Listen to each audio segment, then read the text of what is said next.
তাহলে আমাদের যারা সনাতন, আমরা যারা সনাতন আছি জানাই আপনাদের কাছাকাছি, এই সনাতন ধর্মের মূল ধর্মগ্রন্থের নাম কি? কি বাবা বলেন? হ্যাঁ, বেদ। আমাদের সনাতন ধর্মের মূল ধর্মগ্রন্থের নাম বেদ। আপনার চরণে কোটি কোটি প্রণাম জানাই। অনেক বাবাজিরা বলে গীতা, অনেক জায়গায় গান গাই, আমি বলি আপনাদেরকে ঠাই বলে মূল ধর্মগ্রন্থের নাম পাই গীতা। আসলে গীতা আমাদের একটা পবিত্র গ্রন্থ। মুসলমানদের পবিত্র গ্রন্থ হচ্ছে কোরআন, খ্রিস্টানদের আছে বাইবেল, আর বুদ্ধ যারা তাদের আছে ত্রিপিটক, তাই তো বাবা? তাহলে আমাদের মূল ধর্মগ্রন্থের নাম হচ্ছে বেদ। বেদ আবার 4 খণ্ড, ঋগ্বেদ, সামবেদ, যজুর্বেদ, অথর্ববেদ। ঋগ্বেদের মধ্যে করেছে ঘোষণা, ন জয়তে ন মৃয়তে ন বকশ্চিত ন বহু বকশ্চিত। ঈশ্বর জন্মেন না, ঈশ্বর মরেন না, ঈশ্বর অজর, ঈশ্বর অমর, ঈশ্বর চিরশাশ্বত। তাহলে আমরা যদি সেই মূল ধর্মগ্রন্থ বেদ পাই, আমি বলি আপনাদিকে ঠাই, সেই বেদের মধ্যে লেখা দেখতে পাই যে ঈশ্বরের জন্ম মৃত্যু নাই। ওহে কৃষ্ণ কেলেশনা, আমি তোমার কাছে জানতে চাই, অন্তরতে আছে ভাবো, তুমি কেন দেবকীর অষ্টম গর্ভে জন্মগ্রহণ করলে, আবার কেন জরা বেদের সরাঘাতে মৃত্যুবরণ করলে? এই প্রশ্নের সঠিক জবাব ভক্তদের মাঝে এসে বোঝাইয়ে বলো। ঈশ্বরের যদি জন্ম মৃত্যু নাই থাকে, আমি বলি আপনাদেরকে বাকে বেদে করছে ঘোষণা, ঈশ্বর জন্মেন না, মরেন না, উনি ঈশ্বর হচ্ছে অজর অমর চিরশাশ্বত। কিন্তু আমরা ভগবান শ্রীকৃষ্ণের জন্ম দেখেছি না মামা? আপনারা জন্মাষ্টমী পালন করেন না? এই তো আগামী ভাদ্র মাসে আসছে, মানে আর বেশি দিন নাই। জ্যৈষ্ঠ যাবে, আষাঢ় যাবে, শ্রাবণ ভাদ্র মাসে কিন্তু কৃষ্ণের জন্মাষ্টমী পালন করবেন। আপনারা আমার কথা নেন, ওই ভগবান কৃষ্ণ এসে যদি বলে, আমি বলি কাব্য সভাতলে যে আমার জন্ম নাই, আমি জন্মগ্রহণ করি না, আমি আবির্ভূত হই, সেই কথা আমি খুলে কই, এবছর কিন্তু আপনার আবির্ভূত অনুষ্ঠান করবেন, জন্মাষ্টমী কিন্তু করতে পারবেন না। ভগবানের জন্ম আছে কি নাই, আমি বলি আপনাদেরকে ঠাই আজকে কৃষ্ণের কাছ থেকে জেনে নিতে চাই। ও হে কৃষ্ণ কেলেশনা, তুমি আমার কথা নাও, তোমার জন্ম মৃত্যু আছে কিনা ভক্তদের মাঝে সুন্দরভাবে বুঝাই কও। এই হচ্ছে আমার প্রথম প্রশ্ন। আবার কোরআনের দিকে গেলে পরে জানাই আপনাদেরকে তারে লা শরীক আল্লাহ, আল্লাহর কোনো শরীক শারাকাত নাই, আল্লাহরও কিন্তু জন্ম নাই, মৃত্যু নাই। আছে নাকি? মুসলমান ভাই যারা আছে তাদের আজাদ সালাম জানাই। আল্লাহ কি জন্মগ্রহণ করে না, আল্লাহ মৃত্যুবরণও করে না, অন্তরে করি ধারণা। ওহে কৃষ্ণ কেলেশনা, সেই আল্লাহ যিনি গড, তিনি ভগবান, তিনি ঈশ্বর, তিনি তার জন্ম মৃত্যু নাই। তুমি কেন ভগবান হয়ে জন্মগ্রহণ করো? তুমি আমার কথা ধরো, আবার সামান্য একটা ব্যাধের খোঁচায় কেন মৃত্যুবরণ করো? তাহলে তোমাকে আমরা ভগবান মানবো কেন? যে ভগবান মারা যায়, তার থেকে ভগবান পরিচয় দিয়ে আমাদের কি লাভ? অন্তর করি ধারণা। ওহে কৃষ্ণ কেলেশনা, কথা নিও, এই প্রশ্নের সঠিক জবাব ভক্তদের মাঝে সুন্দরভাবে বোঝাই কইও। এই হলো প্রথম প্রশ্ন। প্রথম প্রশ্ন হয়ে গেছে, আমি বলি আপনাদিকের কাছে আবারও যাই কোরআনের দিকে।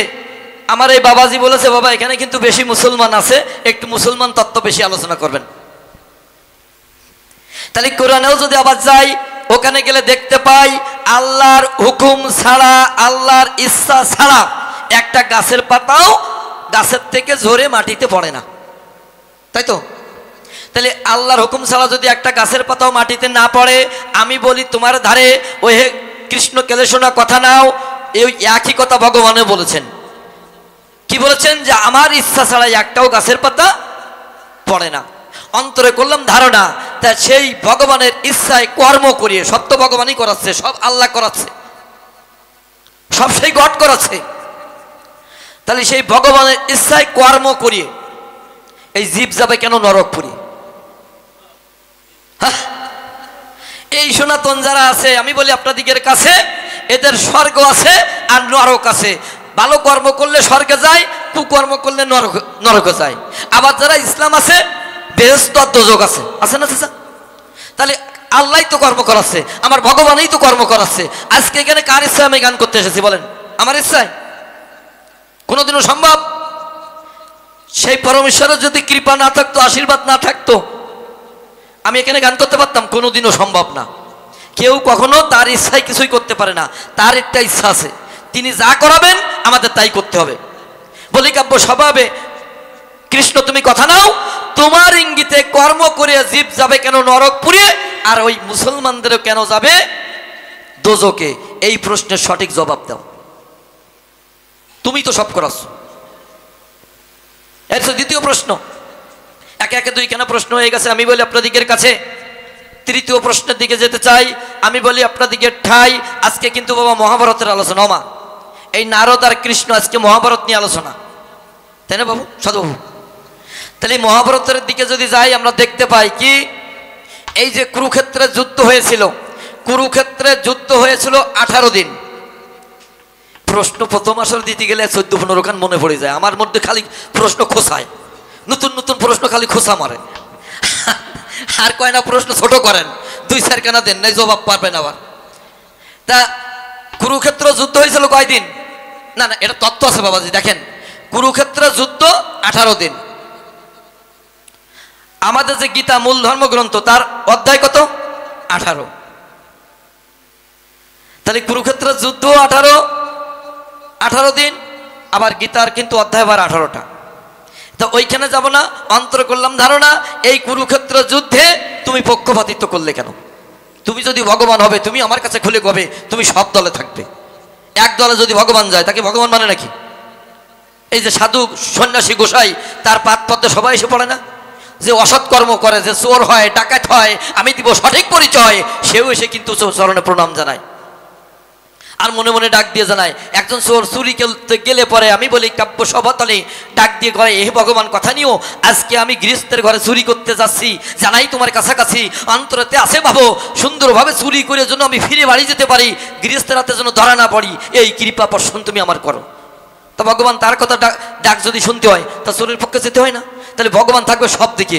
তুমি ভগবান কথা নাও, তুমি কেন কুরুক্ষেত্র যুদ্ধে পক্ষপাতিত্ব করলে? এই প্রশ্নের জবাব দাও। তুমি এক পক্ষে বিচার করলে কেন? কেন তুমি পঞ্চপাণ্ডবের দলে গেলে? এবার মায়েদের প্রশ্ন দিতে চাই। ও মা, একসাথে দিতে চাই এই প্রশ্নের সাথে। আপনার মনে করেন কয় সন্তান? 2টা সন্তান। এবার আপনার 2টা সন্তানের একটা সন্তান যদি মারা যায়, আপনার বুক কি হবে? ভেঙে যাবে না? আহারে, আমার বুকের সন্তান, আমার কলিজার টুকরা, আমার একটা সন্তান মারা গেছে। জানাই আপনাদের কাছে, গান্ধারীর 100 পুত্র ছিল। এই ভগবান শ্রীকৃষ্ণের ইশারায় গান্ধারীর 100 পুত্র নিধন হলো কুরুক্ষেত্রের যুদ্ধে, তাই তো বাবু? তা ওইখানে আমার প্রশ্ন না, আমার প্রশ্ন হচ্ছে এই জায়গায়, ওই কৃষ্ণ কেলে শোনা, তোমার কাছে আমি জানতে চাই। আমি বলি আপনাদিকে ঠাই, গান্ধারীর 100 পুত্রর 100 পুত্রবধূ ছিল। 100 পুত্রবধূর মধ্যে একজন পুত্রবধূ কি সতী ছিল না? তার সতীত্বের জোরে একজন স্বামীকে বাঁচিয়ে রাখতে পারে সরাসরি? বাবু, সতী নারীর প্রতি কখনো মরে? সতী নারীর প্রতি কখনো মরে না। অন্তরে করি ধারণা, ও হে কৃষ্ণ কেলেশ না, কথা নিও, গান্ধারীর 100 পুত্র অকালে কেন বৈধর্য জীবন পালন করলো?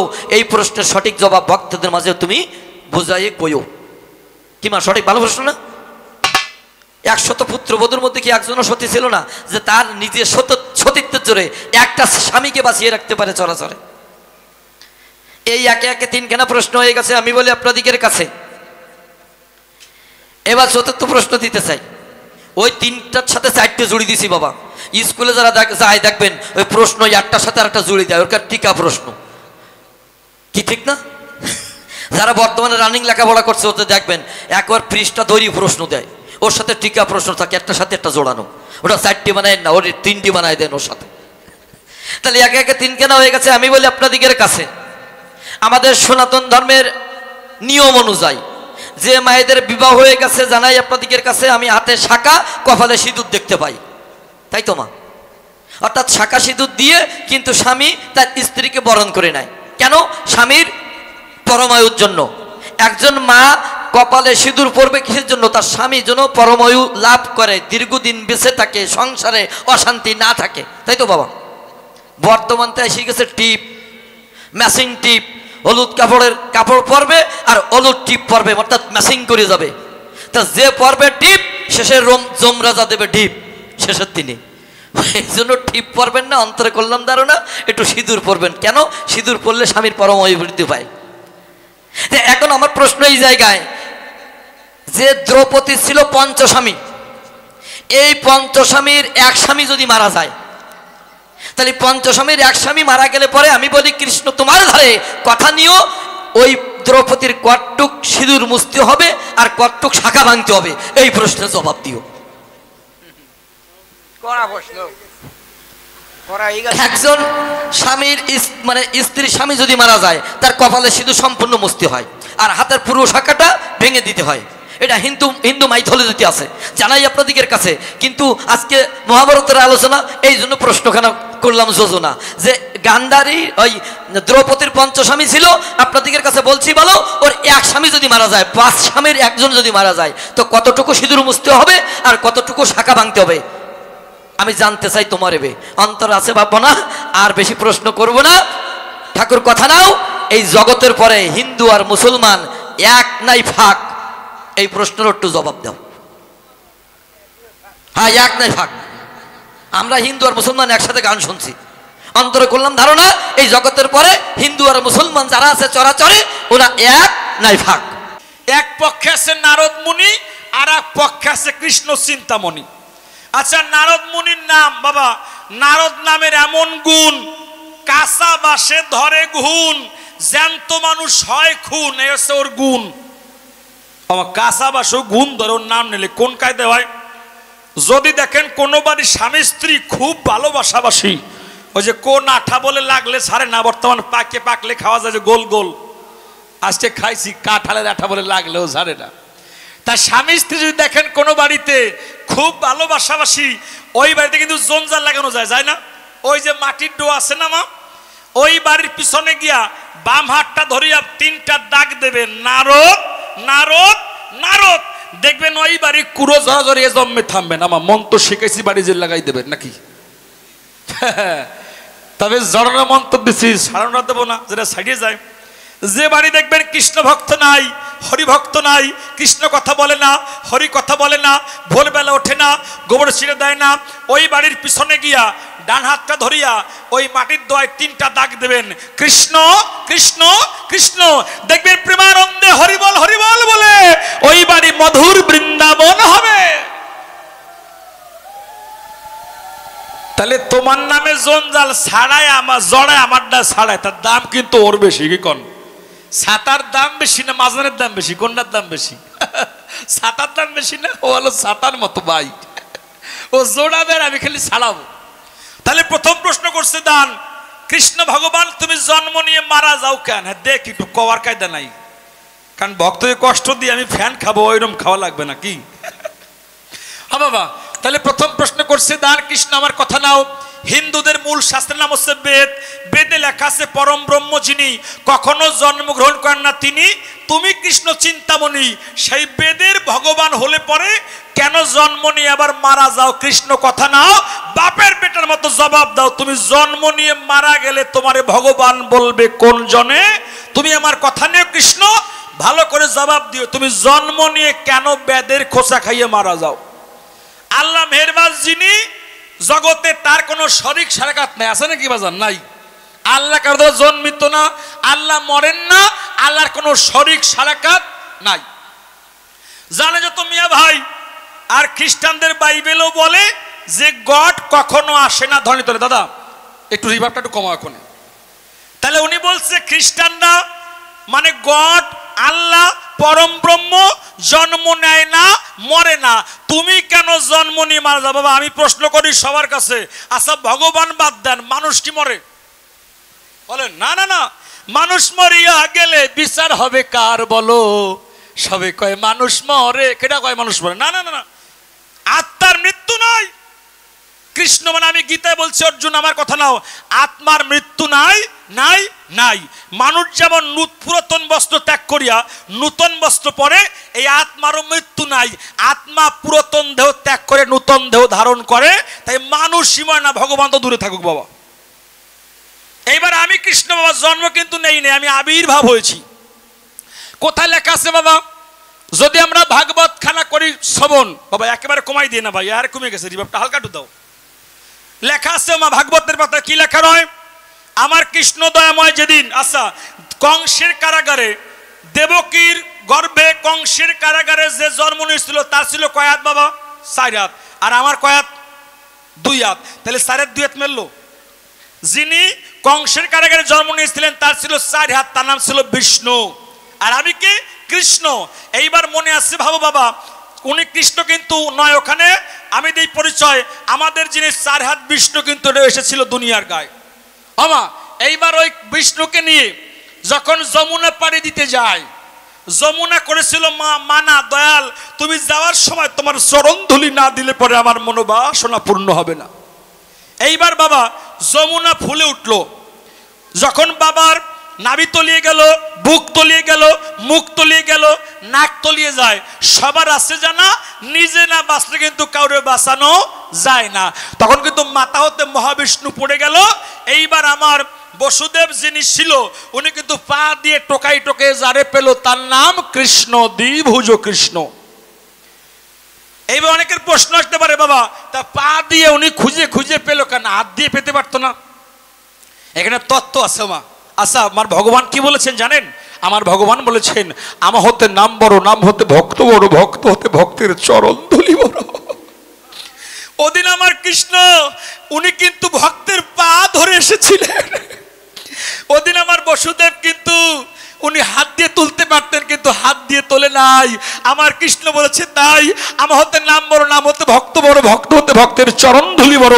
সেই সময় কিন্তু আমার কৃষ্ণ ভক্তের চরণ ধুলি কিন্তু জড়িয়ে ধরে উঠেছিল। তাহলে উনি কতটা ভালোবাসে ভক্তকে, ভক্তের চরণ যুগল ধরে কিন্তু হয়েছিল বিশ্বের গায়। এইবার যখন ভক্তের চরণ ধুলি ধরে আসে, তাহলে আমি করি মানা পরম ব্রহ্ম যিনি কৃষ্ণ ওখান থেকে উঠলেন তিনি কিন্তু, আর মহাবিষ্ণু তলিয়ে গেল। এখানে শাস্ত্রে লেখা আছে তাই কৃষ্ণ জন্ম নেয় না, উনি আবির্ভূত হয়। আমি করি বর্ণনা, কৃষ্ণ দীনবন্ধু যিনি, ওনার জন্ম নাই। ভক্ত যখন বিপদে পড়ে ডাকে, আমার গোবিন্দ সর্বক্ষণে সে রক্ষা করে তাকে। ছোট্ট একটা কথা বলি, কাব্য সবাইকে বাজাও। এখানে কৃষ্ণের জন্ম নেওয়া লাগে না, উনি আবির্ভূত হয়। কেন মানেন না? তা তোমার আজকে ভূমিকা নারদ, তো নারদ যদি কৃষ্ণকে না মানে এর চাইতে দুঃখ আর থাকে না বাবা। কারণ যে জীবন ভরে বাদাম বেচে বেড়ায়, সে যদি বাদামের দুর্নাম গায়, শালার বাদাম কেউ কেনে? যে নারদ শ্রীকৃষ্ণের গুণগান ছাড়া এক মুহূর্ত বাঁচতে পারে না, আর সেই নারদ যদি আমার পরে টেক্কা মারে, এর চাইতে বাবা মরিয়ে যাওয়া ভালো। তবে আমার মনে হয় যে এই নারদ সেই নারদ, এর মধ্যে বেজাল আছে। আচ্ছা, আপনাকে এলাকায় কালা মানুষ পাওয়া যায়? কালা মানে বয় রাজারে কয়, এলাকায় আছে দু একজন। কবে না একটা শুনবে আর একটা। তাকে বুড়ি আজীবন কানে শোনে না। তা আপনাকে এলাকায় বেগুন পাওয়া যায়, 16 বেগুন, খাইয়ে দেখবেন ট্যাংরা মাছ দিয়ে কি ভাল লাগে, ওরে বাবা। তো ওই 16 বেগুন, ওই কালা বুড়ি গেছে বেগুন তুলতি, সিদ্ধ দিয়ে খাবে। আর এক বুড়ি গিয়ে কয়, তোর ছেলে মেয়ে কয়জন? কালা বুড়ি কয়, যে কয় দেওয়ার সব বাতি দিয়ে খাইয়ে ফেলাই। মানে ভাবছে বেগুনের কথা কইছে, এই হচ্ছে ওনার মতো জিনিস। তো এইরকম এক কালা জামাই আমার গেছে শ্বশুর বাড়ি বেড়াতে যাবে। আগে কথাটা কইনি, তারপর জবাব পরে দেই। তা কালা শ্বশুর বাড়ি যাবে, তা জন্ম কালা, কিন্তু ট্রিপল এম এ পাস। কোন কায়দা করছে তা ও জানে, আর বাপ জানে, আর কেউ জানে। তারপর লেখছে হাতে, প্রথমে আমার শালার সঙ্গে বাজারে দেখা হবে। তো শালাকে বলবো, শালা শ্বশুর মহাশয় কেমন আছে? তা শালা তো বলবে ভালো নাই, আমি তো শুনবো না, ও হাতে লিখছে। তা আর করা যাবে কি? একটু পরে কবজে, তা দেখাইছো কোন ডাক্তার দিয়া? তো নিশ্চয়ই এই চান্দিরহাটের ডাক্তার। ডাক্তার কবে? গজারিয়ার ডাক্তার, তো আমার চেনা শোনা। ও লেখছে, ওরে বাবা, ডাক্তার হিসেবে খুব যশ, রোগী ধরলে আর বাঁচে না, এমনি বিএস পাস, এমবিবিএস না। বা লেগে ডেকে বলতেছে। এরপর শালাকে বলবো যে খাতি টাতি কি দাও, মানে রুগীরে পথ্যাপত্য কি দিচ্ছ? তো শালা যা বলবে তা তো শুনবো না। তা ও লেখছে পেঁপে, মানে লিভারের সমস্যা হলে পেঁপে খেলে ভালো হয়, কাঁচা পাকা যা খাবেন দেখবেন লিভার ভালো থাকবে। এরপরে শাশুড়িমার কাছে যাব। শাশুড়িমা কবে যে জামাই কত পয়সা খরচ হয়ে গেছে, এখন তো ডাক্তার দেয় দিদি পকেট ফাঁকা, টাকা নাই। ট্রাঙে টাকা নাই, কি করব? জামাই লেখছে আমি তো আছি, একটাও খারাপ, সব কয়টা ভালো, কিন্তু উল্টো হয়ে গেছে দাদা ভাই। ওর শ্বশুর মশাই মরিয়ে গেছে, বলদটা জানে না। এখন শালা এসে কাঠ কিনতে বাজারে, কাঠ দিয়ে পোড়াবে, ও তো জানে না, মোবাইল ফোনের যুগ নাই। ও হাত দেখে বলছে, শালা শালা শ্বশুর মশাই কেমন আছে? শালা কয় বাবা মারা গেছে, তুলসী তলায় শোয়া, এই কাঠ কিনবো তারপর পোড়াবো। ও তো শোনে নাই, ও হাত দেখে বলছে তা আর করা যাবে কি, এইটা মেলছে না, বাঁচলো কি মরলো কি। মিনিট করে পরে হাত থেকে, ও শালা বাবু তা দেখাইছো কোন ডাক্তার দিয়া? আচ্ছা মশাই না মারি ভাত খাওয়া যায়, বাবা মরে গেছে, কাঠ কিনতেছে ফোড়াবে, কয় দেখাইছো কোন ডাক্তার দিয়ে?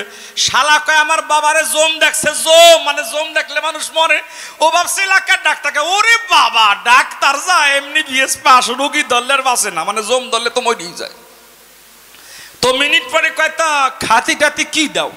শালা ভাবে যে দুলাভাইকে বললাম বাবা মরে গেছে, জম দিয়ে দেখাইছি, এখন কয় খাতি কি দাও? শালা কয় দিচ্ছি ঘোড়ার ডিম, মানে নামে আছে কামে নাই। ও ভাবছে পেঁপে খায়। ওরে বাবা, এই কাঁচাও খাওয়া যায় পাকাও খাওয়া যায়, ঘোড়ার ডিম বলে কাঁচা পাকা খাওয়া যায়, কি বলদের বলদ। শালা দুই গুঁতো দিয়ে সরে গেছে, কালা গেছে শাশুড়ি মার কাছে। আমার মরা কান্না আছে না, এনে জামাই রে দেখে, ওরে আমার জামাই রে, 40টা বছর এই খাটে তোমার শ্বশুর নিয়ে আমি জড়াই ধরে ঘুমাইছি, ও তো মারা গেছে, আমি একা হয়ে গেছি, এখানে কারে নিয়ে থাইও? কয় আমি তো আছি। বাবা তোমার কথাবার্তা চেহারা মনে হয় তুমি কালা বংশের পেয়ারা। তাহলে কৃষ্ণরে যদি কেউ কয় নারদ হই, আমি মানি না, তাহলে এর নাম রেখা ভাত খাওয়া যায় না। ধরো বাবা, আগে একটা গান গাই কি বলতে, আগে কিন্তু ছিল না কারেন্টের আলো, আগে সাউন্ড ছিল না, কারেন্ট ছিল না। অনেকে বলতো যে বিজয় সরকার গান গাইলে এ পাড়ার তাও পাড়া শোনা গেছে, ঢোলের বাড়ি দিলি এই জায়গাটা ওইখানে শোনা যেত। ওই সেই চামড়া এই চামড়া সমান না, নাকি এইটা আমার বাবার চামড়া? এইটাও কিন্তু ওই চামড়ার চামড়া, সেই কাঠের ঢোল, সেই চামড়া, সেই কাঠি। তাহলে কেন শোনা যায় না? বিজ্ঞান বলছে যে বাতাসের ঘনত্ব বেড়ে যাওয়ার কারণে, ঘর বাড়ি এত ঘন ঘন কারণে সাউন্ড কিন্তু আগের মতো যায় না। আর বর্তমান আমরা যা খাই এটা খাবারের মধ্যেই পড়ে না, কারণ আমরা সব বিষ খাই। আগে একটা লোক 120 বছর বাঁচত, এখনো বাঁচে, যদি কৃষ্ণ নাম নিয়ে চলা যায়, একাদশী পালন করা যায়, সমস্ত কিছু পালন যদি করা যায়, তাহলে এই কলিযুগে 100-150 বছর বাঁচা যায়। এরকম প্রমাণ অনেক আছে বাবা, কিন্তু সেই জায়গায় না পৌঁছানো পর্যন্ত আমি যে সিদ্ধান্ত করি মানা, কখনো সেই মানুষ অত দূর পৌঁছাতে পারে না। তাহলে আগেও কবি গান হতো কিভাবে? আগে ছিল হ্যাজাক লাইট, মনে আছে হ্যাজাক লাইট? ওর তলে তেল উপরে ম্যান্ডেল, তাহলে তলে তেল উপরে ম্যান্ডেল। যদি নিচের লাইটের কোন ছিদ্র থাকে তাহলে কি আর তেল উঠবে উপরে? তাহলে ছিদ্রগুলো সব আগে আটকাবেন, তারপর ঢকমতো পাম্প দেবেন। দমের ঘরে পাম্প দিলে দেখবেন তেল যখন ম্যান্ডেলে যাবে, আপনি আগুন জ্বালাবেন, দেখবেন অন্ধকার সারা ঘর আলোকিত হবে। তাই সাধক বললেন, যারা পীর ধরেছে, যারা পীরের কাছে গিয়ে মুরিদ গ্রহণ করেছেন, যারা দীক্ষা মন্ত্র গ্রহণ করেছে, তারা জানে যে গোবিন্দকে পাওয়ার জন্য আগে নিজের দেহকে একটা হ্যাজাক লাইট করতে হবে। তাহলে আমার দরজা কয়টা? আস্তে লালন ফকির বললেন যে ধন্য ধন্য বলি তারে, যেতে পারি কোন দরজা খুললে পড়ে। তাহলে আমার দরজা আছে কয়টা? আছে 9টা। তবে এটা 9টা দরজা নয়, 9.5 দরজা হয়। একটা গোপন দরজা আছে বাবা, ওই দরজা গুরুর কৃপা ছাড়া মানুষ কোনোদিন খুলতে পারে না।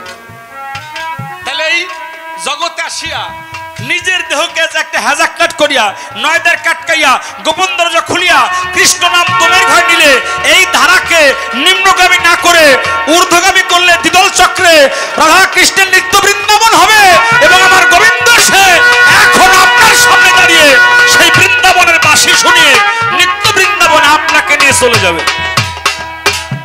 তাহলে নিজের দেহকে আগে আপনাকে একটা হ্যাজাক লাইট করার জন্য আগে নিজের সব দরজা আটকাই আছে।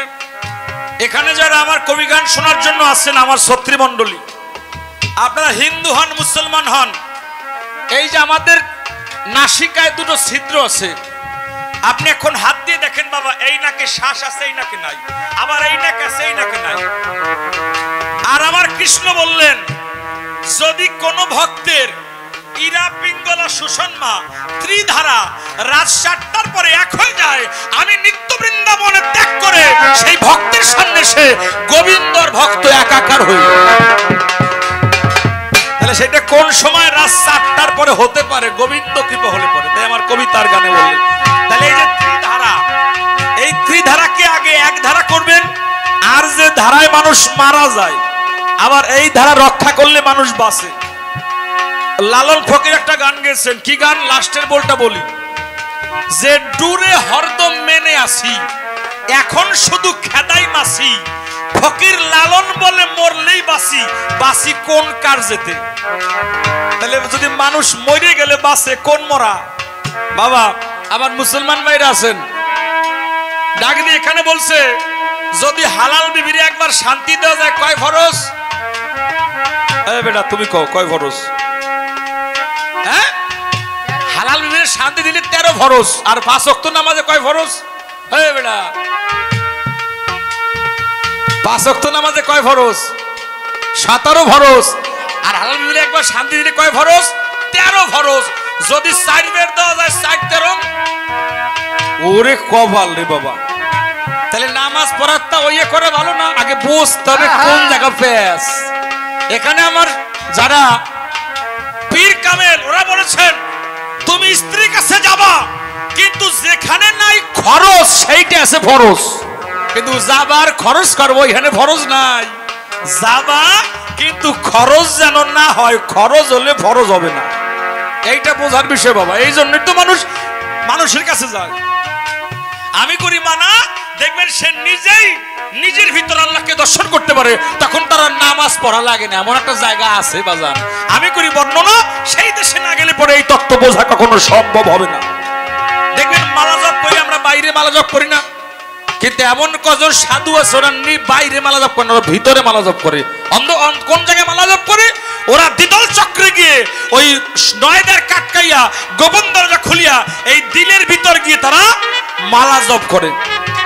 আমার মুসলমান ভাইরা যারা আছেন বাজান, আমরা বাংলাদেশের মুসলমান যারা পশ্চিম দিকে আল্লাহর কাবা ঘর, ওদিক ফিরে আমরা সেজদা দেই। উনি বলছে হিন্দু মুসলমান আলাদা না। বাবা আলাদা না, বোঝো আগে। তাহলে আমি করি মানা, মুসলমানরা বলেছেন যে যার অজু ঠিক আছে তার নামাজ ঠিক আছে, যার অজু ঠিক নেই তার নামাজ ঠিক নাই। আচ্ছা বাবা, আমরা এখানে গোবিন্দ পূজা দিলাম, যার পবিত্রতা ঠিক আছে তার পূজা দেওয়া ঠিক আছে, আর যার নাই তার নাই।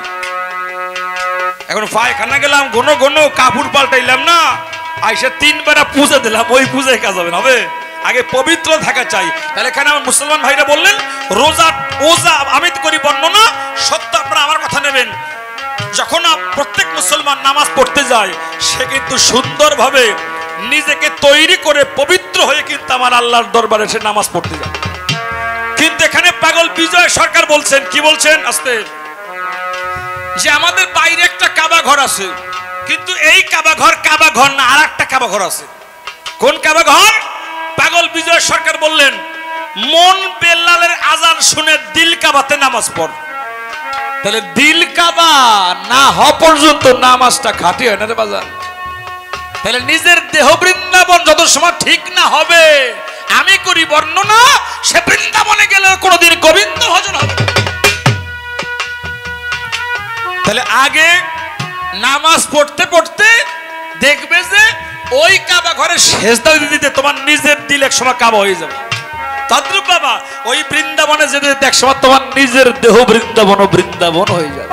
এদের জন্ম নাই, কিন্তু কোন মুসলমান যে 5 ওয়াক্ত নামাজ পড়ে আল্লাহর নাম নিয়ে, যে সর্বক্ষণ আল্লাহর নামে পাগল হয়ে গেছে, আচ্ছা আল্লাহ নিরাকার হলো তার রক্ষা করে না বাজান? করে। আপনি আল্লাহর নাম নিয়ে আল্লাহ আপনার বাঁচাবে না? তাহলে আল্লাহ আছে, আল্লাহ আছে, তদুপ আমার কৃষ্ণ আছে। বাবু ছোট একটা কথা বলছি, কাব্য সবার গায়ে। কৃষ্ণ দীনবন্ধু যিনি, ওনার জন্ম নাই, উনি আবির্ভূত হয় কেন? যখন ভক্ত ডাকে, আমার ভগবান বলছে ভক্ত ডাকলে আবার জন্ম নেওয়া লাগে না। যদি আসরে বসে কোনো ভক্ত আমার গোবিন্দকে ডাকে, আমার গোবিন্দ বলছে সর্বক্ষণ আমি দেখা দেই তাকে।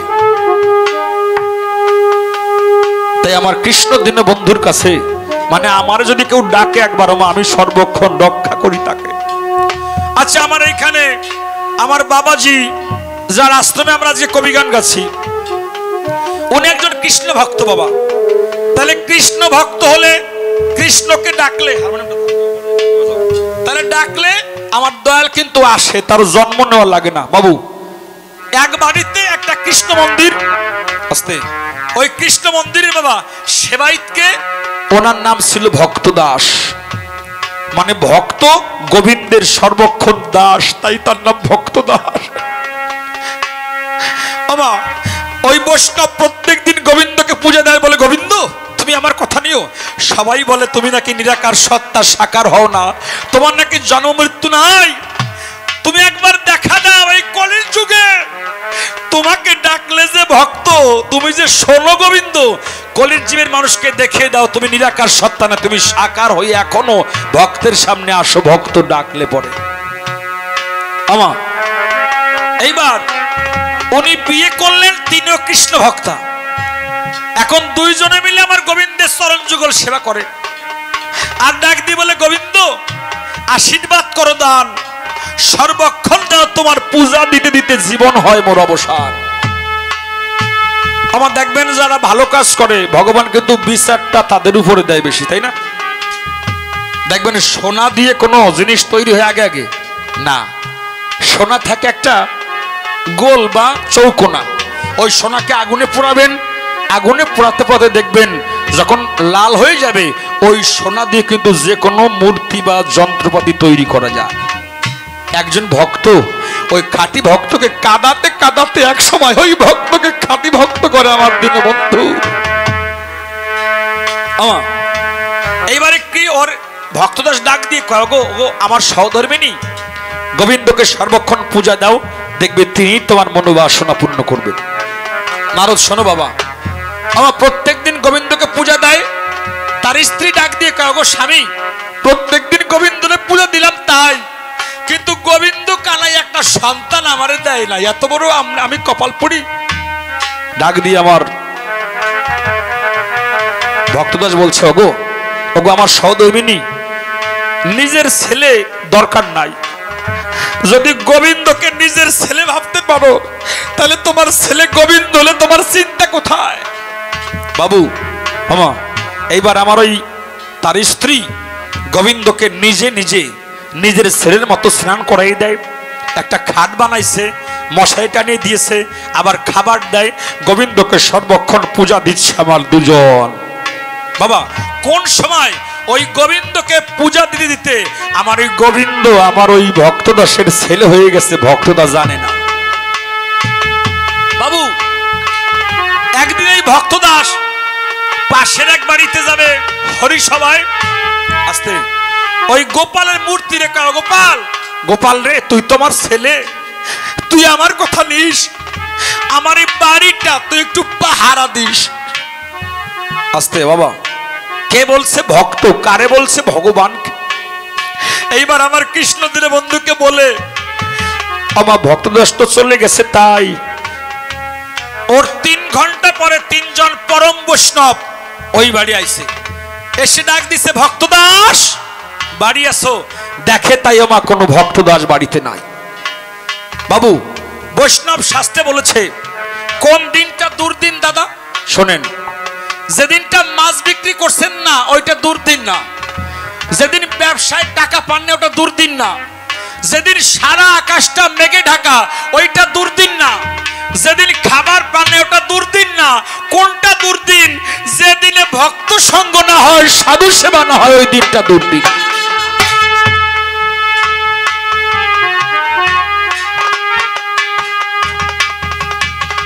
ওই 3 জন বৈষ্ণব মনে মনে ভাবে, হারে আজকে আমাদের দিনটা দুর্দিন হয়ে গেছে, আমরা আজকে সাধু সঙ্গ করতে পারলাম না। 3 জন বৈষ্ণব কেঁদে কেঁদে বাবু যেই বাড়ি থেকে নামবে, আমার রাধা বলছে, কৃষ্ণ রে কৃষ্ণ, তোমার পরে ভক্ত ভার দিছে, বাড়ির ভার, তুমি আজকে ভক্তের মার রক্ষা না করলে আর কোনদিন ভক্ত তোমার পরে ভার দেবে না। বাবু এইবার আমার কৃষ্ণ উনি নিজে নিরাকার সত্তা সাকার হয়ে ওই মূর্তির ভিতর থেকে বেরিয়ে ছোট্ট একটা ছেলের রূপ ধরছে, যে পিছনের বৈষ্ণব ওর হাত ধরছে, ও বৈষ্ণব কোথায় যাও? ওই বৈষ্ণবের হাত ধরলে পরে বাবা যেমন কারেন্টে ধরলে একটা ঝাঁকা দেয়, ওই বৈষ্ণবের হাত যখন আমার গোবিন্দ ধরছে ওর গাটা একটা ঝাড়া দিয়ে প্রেমানন্দে হরিবল হরিবল বলছে।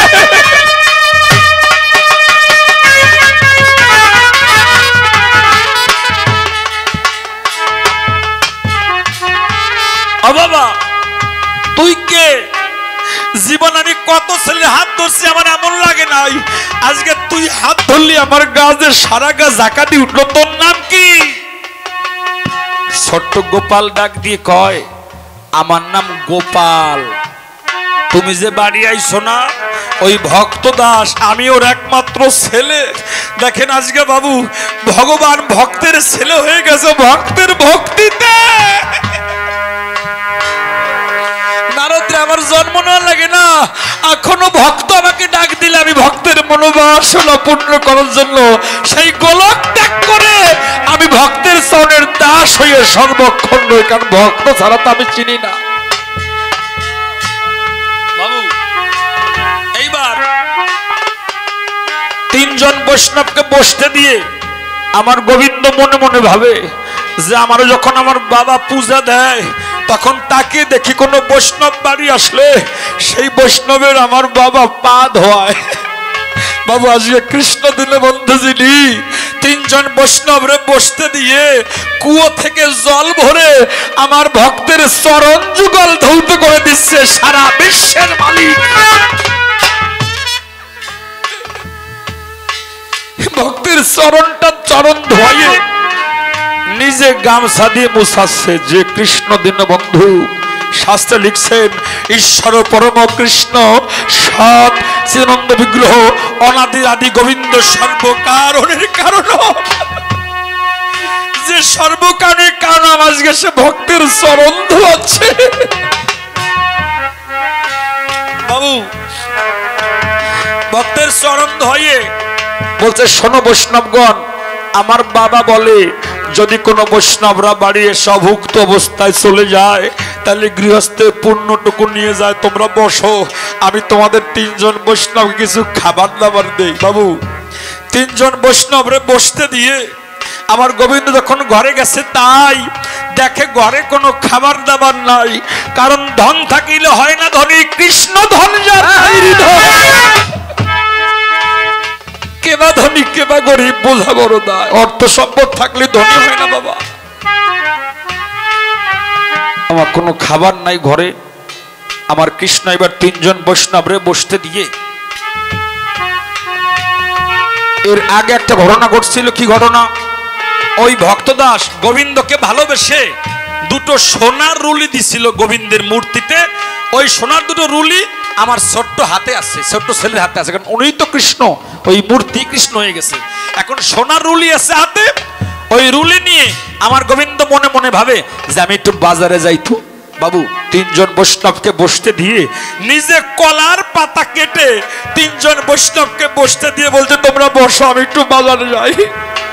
বাবু বাজারে গিয়ে দেখে সমস্ত দোকান বন্ধ, দৈবক্রমে কোনো একটা দোকান খোলা আছে। বাবা এখানে অনেক দোকান খোলা না, দেখেন তো দোকান কোন দোকান? এই যে আপনারা বসে আছেন না, সবার একটা দোকান আছে না? কোন দোকান? এইটা হচ্ছে, আর এটা হচ্ছে দোকান। ওর মধ্যে বাবু একজন ভক্ত দোকান খুলে বসে আছে। আমার কৃষ্ণ গিয়ে বলছে এই 1 কিলো মিষ্টি দে তোমাকে। ওই দোকানদার যখন 1 কিলো মিষ্টি দিছে, যখন আমার গোবিন্দ মিষ্টি নিয়ে হাঁটা দিছে বাবু, এর মধ্যে সে দোকানদার কাই মিষ্টির টাকা দে। আমার গোবিন্দ বলছে তাই শোনো, আমি কোনো টাকা আনি নাই, এই মিষ্টি রাখ, তাহলে দেবো না। যেই বলছে দেবো না, ওই যে দুটো সোনার রুলি বানাই দিছিল, একটা রুলি খুলে যেই দোকানদারে হাতে দিতে গেছে, দোকানদার দেখে তাই এমন রুলি আমি কোনোদিন দেখি না। ওই রুলি পেয়ে কয় শোনো আমার বাবার নাম ভক্তদাস। দোকানদার কয় না না না না, আমার জানা মতে এই ছেলে বলি তোর ঠাই ভক্তদাসের কোনো ছেলে মেয়ে নাই, আমার কৃষ্ণ কয় ও কথা বলো না, আমার বাবার কোনো ছেলে মেয়ে নাই তা না, ওই বাবা ছাড়া আমার জগতে কেউ নাই, মানে ভক্ত ছাড়া ভগবানের কেউ নাই। এইবার ওই রুলি খুলে যখন দিয়েছে, ওই মিষ্টি নিয়ে আমার দোকানদারের কাছ থেকে বিদায় নিয়ে আমার গোবিন্দ এসে তিনজন বৈষ্ণবকে বসতে দিয়ে আজকে বৈষ্ণবের চরণে পড়েছে। আমার কৃষ্ণ দীনবন্ধু যিনি চরণে পড়ে বলছে, হে ভক্ত তোমরা কথা নাও, তোমরা আশীর্বাদ করো দান, এই প্রসাদ নিয়ে আমার বাবার জন্য আশীর্বাদ করো, আমার বাবা যেন পায় কৃষ্ণর যুগল চরণ। হরিবল।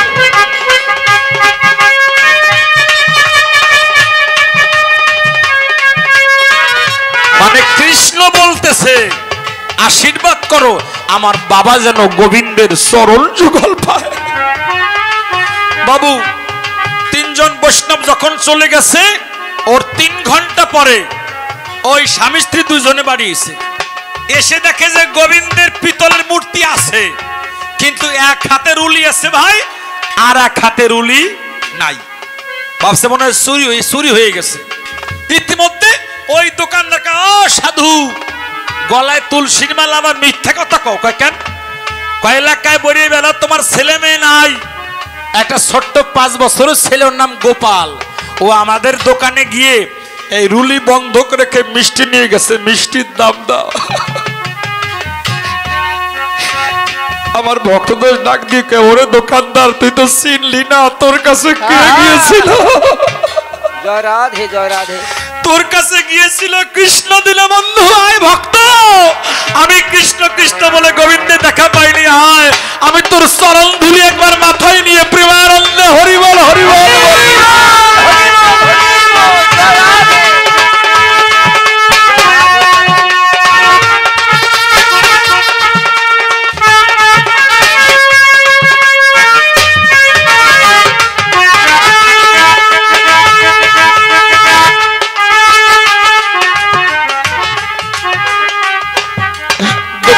ডাক দিয়ে কয়, ভাই আসো, আমি তোমার চরণ ধুলি একবার মাথায় নেই, আমি কৃষ্ণ কৃষ্ণ বলে ডেকেছি, তার দেখা পাইনি। দোকানদার ভাই তুমি তার দেখা পেয়েছিলে, তোমার কাছে যে গিয়েছিল সে কৃষ্ণ দীনবন্ধু আমার ছেলে সেজে, তুমি তার দেখো নেই। আসো ভাই, আমি তোমার বুকে বুক দিয়ে একবার তোমার চরণ ধুলি আমার মাথায় আমি মাখতে চাই। বাবারে নারদ, আমার জন্ম নাই মৃত্যু নাই, যখন ভক্ত আমাকে ডাক দেয় আমি গোলক বৃন্দাবন ত্যাগ করে ভক্তের মনোবাসনা পূর্ণ করি, এজন্য আমার জন্ম লাগে না বাবা। আমার কবি বললেন, দেখবেন অনেক মুসলমান যারা আছে, আচ্ছা বাবা যে রোজার সময় আমার মুসলমান কাকারা আছেন যারা, এই রোজার সময় বড় বড় লোক অনেক আছে, এই বড় লোক যারা আছে অর্থ সম্পদ ঘরে আছে, কিন্তু আমার আল্লাহ বলেছে, নবী বলেছে, ওই অর্থ সম্পদ কিছু যদি দুঃখী জনের সেবায় দেওয়া যায় তাহলে অনেক কাজ হয়। আর আমাদের হিন্দু ধর্ম বলেছে ধন থাকলে কিন্তু ধনী হওয়া যায়। আস্তে আস্তে আমার অনেক মুসলমান ভাইরা আছেন, একটা হিন্দুদের কথা বললাম যে এখনো ভগবানকে ডাকলে ভগবান আসে। একটা মুসলমানদের কথা বলি, কারণ মুখ তোমার একটা, দুটো না তো যদি একসঙ্গে দুটো বলতে পারবো না। আচ্ছা আমার মুসলমান ভাইরা যারা আছেন, আমার নবীজির জামাই ছিলেন যার নাম ছিল হযরত আলী। বাবু দেখেন হিন্দুদের কথা শুনতেছে, মুসলমানের কথা শুনি, কারণ তারা তো আছে অনেকে। ভালো কথা, হিন্দু হলো ভালো, মুসলমান হলো ভালো, ভালো কথা ভালো। আচ্ছা কাকা, মুসলমান ভাইরা যারা আছেন দেখবেন যে কোনো কাজ করতে গেলে পরে বিসমিল্লাহ বলে হাত বাড়ায়। বাবু এক বাড়িতে আমার নবীজির জামাই হযরত আলীকে বাবু এক গরিব মা আর বাবা দাওয়াত দিয়েছে, আপনি কথা নেবেন, আপনি আমার নবীজির জামাই, একবার এসে আমাদের বাড়ির দুটো সেবা করে যাবেন। আমার নবী জামাই বলতে, যাও, মনে আছে বাবু, আমি আগামীকাল দুপুরবেলা তোমাদের বাড়ি যাব, তুমি আয়োজন করো। এইবার ওই মা বা বাবা আমার ঘরে এসে দেখতে পায় ঘরে কোনো খাবার নাই, কোনো খাবার নাই, তাহলে নবীজির জামাই কি খাবে? আপনাদের বলা ভালো বাবু, ওই মায়ের ঘরে ছোট্ট একটা 5 বছরের ছেলে ছিল। ওই মা মনে মনে ভাবে, যদি আমার একমাত্র ছেলে মারা যায় তাহলে মরা বাড়ি নবীজির জামাই খাবে না, তাহলে নিজের ছেলেকে তো নিজে মারতে পারবো না।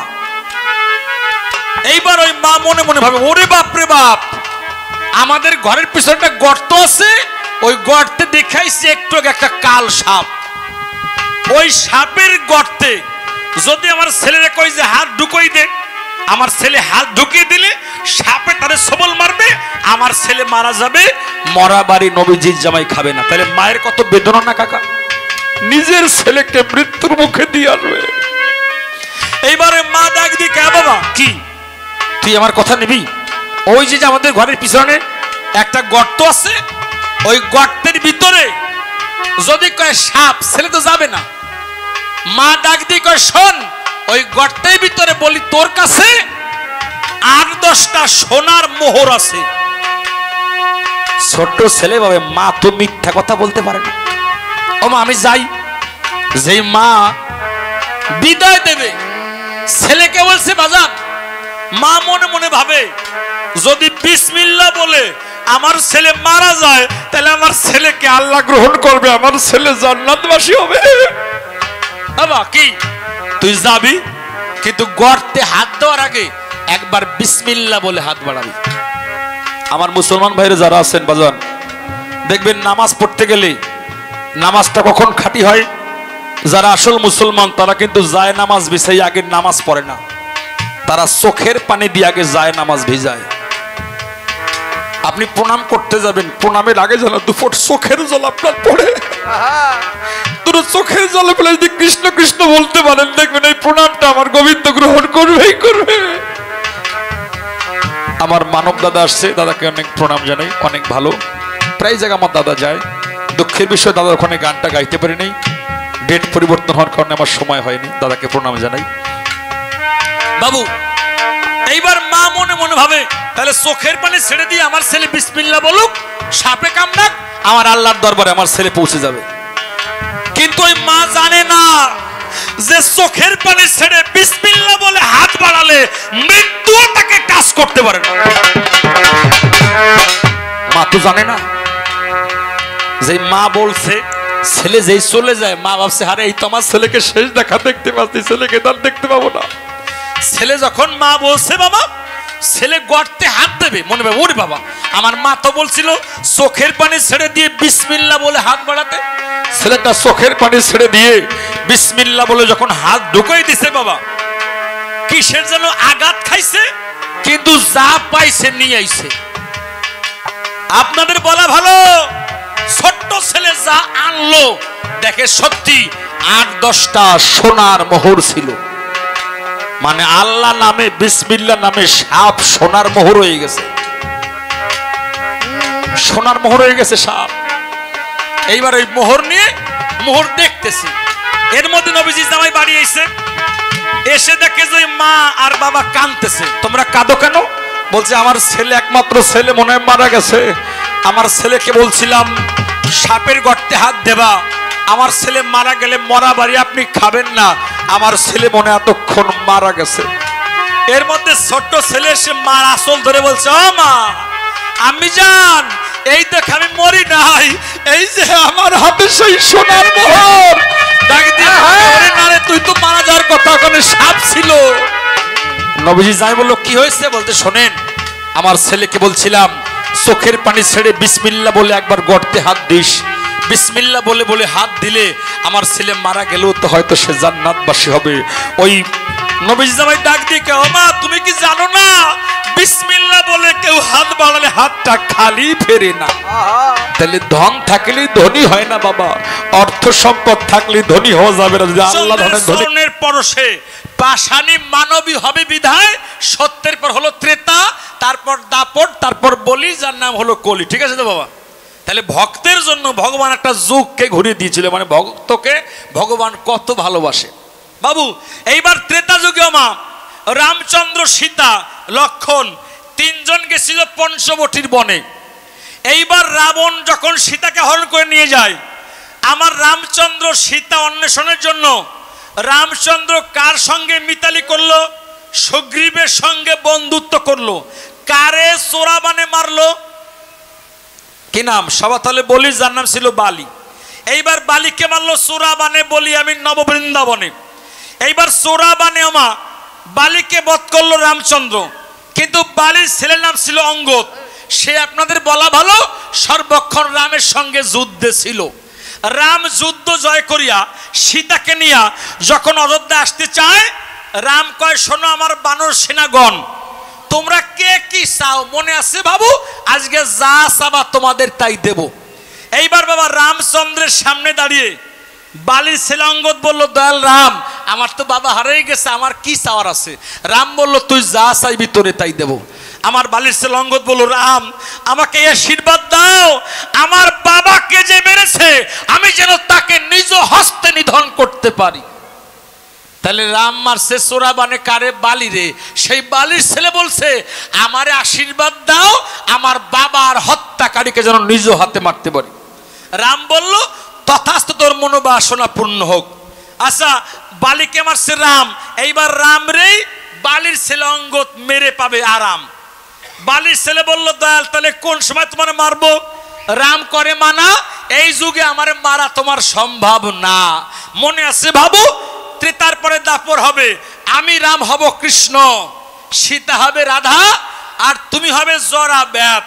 আমি কৃষ্ণ, আমার লীলা শেষ হওয়ার পরে আমি নিম্ব বৃক্ষের শাখায় রব, আমার পা যুগল লাল, শাখা মৃগ জ্ঞান করে ওই 7 নালা বান আমার পায়ে মারবা, আমি পড়ে যাব, তোমার মনোবাসনা সেদিন পূর্ণ হয়ে যাবে। বাবা এইবার আমি রামচন্দ্র ছিলাম ত্রেতা যুগে, এইবার দাপর আমি কৃষ্ণ হলাম, আর ওই বালির ছিল অঙ্গদ হলো জরাব্যাত। আমার লীলা শেষ বাবা, দ্বারকার লীলা শেষ। আমি যখন নিম্ব বৃক্ষের শাখায় রই, আমার ওই বালির ছিল অঙ্গদ দেখতে পাই, ওরে বাবা আমি তো বালির ছিল অঙ্গদ, আমি তো জরাব্যাত না। আর উনি কে? উনি তো কৃষ্ণ নন, উনি আমার বাবাকে মেরেছে রামচন্দ্র। এইবার 7 নালা বের করে যেই আমার পায়ে বান মারে, আমি যখন পড়ে গেলাম, ভক্তের মনোবাসনা পূর্ণ হলো। প্রেমানন্দে একবার সবাই হরি হরি বলো।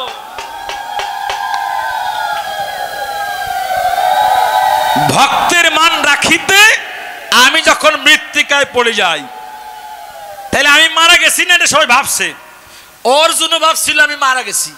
এইবারও মা আমার দেহ পড়ে গেছে, অর্জুনের একটা সাথে ছিল উত্তরীয় মানে ওড়না, ওই ওড়না দিয়ে আমার দেহটা, কৃষ্ণের দেহ অর্জুন পা থেকে দেশ সিদ্ধান্ত মাথা পর্যন্ত বলা ভালো, আমার অর্জুন কিন্তু ওড়না দিয়ে ঢেকে রাখলো। এইবার অর্জুন ওড়না দিয়ে ঢেকে রেখে মা আগুন আনবে, কাঠ দিয়ে সীতা সাজাইয়ে আমার দেহ ওই আগুনে পোড়াবে। কথা বলবো না ভুল, অর্জুন যখন ওড়না টান দিছে, দেখে কৃষ্ণের দেহ নাই, পড়ে আছে এক গাদা ফুল। তাহলে আমার দেহ কোন জায়গায় গেছে বাবা? রামের দেহ পাওয়া গেছে না, কৃষ্ণের দেহ পাওয়া গেছে না, গৌরের দেহ পাওয়া গেছে? বলেন পাওয়া গেছে না? আমি করি মানা, যারা জগতে জনি ভেদ করে আসে না তাদের দেহ কখনো পাওয়া যায় না। আমার দেহ কি দিয়ে গঠন হচ্ছে? আমার আপনার দেহ 5টা তত্ত্ব দিয়ে। কি কি? ক্ষিতি, অপ, তেজ, মরুত, বোম। শূন্যের আছে একটা গুণ শব্দ, বাতাসের 2টো গুণ শব্দ, স্পর্শ। এবার আগুনের 3টা গুণ শব্দ, স্পর্শ, রূপ। জলের 4টা গুণ শব্দ, স্পর্শ, রূপ, রস। আর মাটিতে আছে 5টা গুণ শব্দ, স্পর্শ, রূপ, রস আর গন্ধ। মানুষ যখন সৃষ্টি হয়, পঞ্চতত্ত্ব দিয়ে মানুষ সৃষ্টি হয়। আবার মানুষ যখন মারা যায়, পঞ্চতত্ত্ব পঞ্চে পঞ্চে লীন হয়ে যায়। কিন্তু আমি করি বর্ণনা, সাধক মহাপুরুষ যারা জনিভেদ করে আসে নাই, তারা পঞ্চতত্ত্বের সৃষ্টি হয় না, আর মরার পরে 5 জায়গায় 5টা তত্ত্ব যায় না। তাহলে বুঝালাম আমি জন্ম নেই না, আমি মরি না। এইবার প্রশ্ন করছে দান, কৃষ্ণ কথা নাও, আল্লাহর ইচ্ছা ছাড়া কোনো বান্দা কোনো কাজ করতে পারে না। তাহলে আল্লাহ করায় তাই আমরা করি। আচ্ছা, খারাপ কর্ম করায় কে? আল্লাহ করায় নাকি খারাপ কাজ? কি কর? না না না না, আল্লাহ কইছে তুই মদ খাও, দেখাতে পারবেন কোন জায়গায় আছে? লেখা আছে? আল্লাহ কইছে পরে সম্পদ চুরি করো, বলছে আল্লাহ? তাহলে আল্লাহ কয় নাই। আল্লাহ কি বলছে? মুমিনগণ কথা নাও, আমি নবীজির সঙ্গে মেরাজ করেছি, মনে আছে ভাবো, আমার নবীজি যে পথ দেবে, নবীর দাউন ধরে তোমরা সমস্ত পথ চলো, বলছে তো? তাহলে নবীর দাউন ধরে পথে লেখা আছে অন্যায় করো? কোনোদিন লেখা থাকতে পারে না। আচ্ছা, আমরা হিন্দু যারা আছি, কোথাও আমাদের শাস্ত্রে লেখা আছে মদ খান গাঁজা খান, আমি করি মানা, লেখা নাই। উনি প্রশ্ন করছে দান, হে কৃষ্ণ ভগবান, হে আল্লাহ মেহেরবান, তোমার ইচ্ছা ছাড়া গাছের পাতা পড়ে না, তাহলে তুমি করাও তাই আমরা করি, তোমার ইঙ্গিতে কর্ম করে আমরা নরকে বা দোজকে যেতে পারবো না। বাবা ভগবান কর্ম করায়, কি বলেন, কর্ম ভগবান করায়, কিন্তু খারাপ কাজ ভগবান আল্লাহ করায় না। যার কর্ম সে করে, করে না বাবা? আপনি ভালো কাজ করেন, ভালো ফল পাবেন। আমি করি বর্ণনা, আম গাছ লাগাইয়ে কাঁঠাল কিন্তু পাওয়া যাবে না। ভালো কাজ করবা, অবশ্যই ভালো ফল তোমার সামনে আসবে আসবে আসবে। বাবা স্বর্গ নরক, বেহেশত দোজক। আচ্ছা দোজক আর নরক কাদের জন্য? যারা ভালো কাজ করে তাদের জন্য? না না না, মন্দ কাজ যারা করবে তারা অবশ্যই দোজক বা নরকে যাবে যাবে যাবে। আচ্ছা বাবা, বাংলাদেশের একটা সংবিধান আছে, এই সংবিধান লিখছেন কে? ডক্টর কামাল হোসেন, ঠিক তো? কে লিখেছেন বাবা? বাংলাদেশের সংবিধান লিখছেন ডক্টর কামাল হোসেন। এই যে আমাদের জেল আছে, জেল কাদের জন্য? চোর গুন্ড বদমাস যারা খারাপ কাজ করছে তাদের জন্য জেল। দেখবে না জেলে একজন চৈতন্য আছে, আছে না? সব সাধু নাই, সব চোরের বংশের জেলে। এইবার বাবা ডক্টর কামাল হোসেন যে আইন দিছে, এই আইন মানবে না যারা জেলে যাবে তারা। আমার আল্লাহ আমার নবীজি যে আইন দিছে, যে পথ দিছে, এই নবীজির আইন আল্লাহর আইন মানবে না যারা, অবশ্যই দোজখবাসী হবে তারা। আমার কৃষ্ণ যে আইন দিছে, মানে আমি যে পথ দেখাইছি, আমার এই পথ আমার আইন মানবে না যারা, অবশ্যই নরকবাসী হবে তারা। আর আমার আইন মানলে অবশ্যই স্বর্গবাসী হবে, নরকে যাওয়া লাগবে না। ধরে বাজাও। তাহলে কর্ম করে কি বাবা? যার কর্ম সে করে, এটা ভগবান বা আল্লাহর দোষ দেওয়া তোমার উচিত না। তাই আমার কবিতার গানে বললেন,